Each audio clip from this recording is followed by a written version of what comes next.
Investigators plot the height of 378 trees to determine the DC-8's exact position as it went down.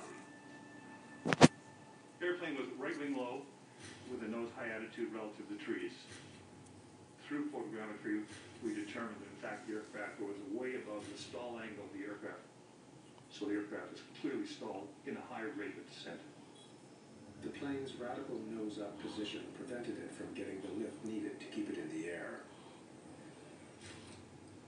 Investigators can't explain why the plane was flying at such an extreme angle. One clue about what the pilots were doing comes from a piece of cockpit wreckage, the airspeed indicator. Look here. There's the globe that went. It shows that the crew set a takeoff speed of 144 knots, and that the plane reached an airspeed of at least 165 knots.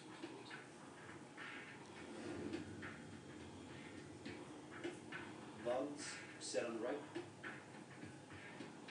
Copy that. Investigators hope that a much more detailed picture of the pilot's last moments will emerge from the cockpit voice recorder. But they're in for disappointment.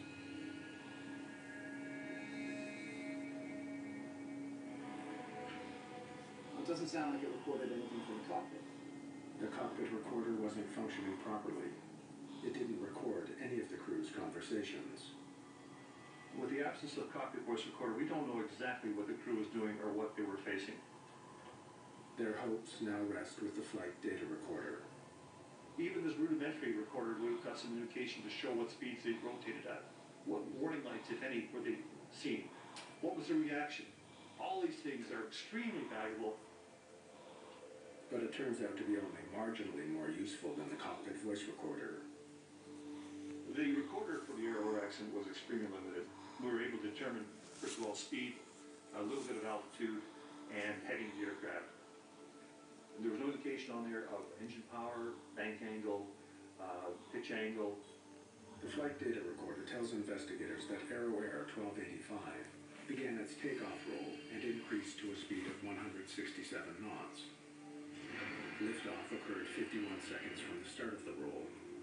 2 seconds later, the speed began to decrease. Come on, airspeed! Airspeed!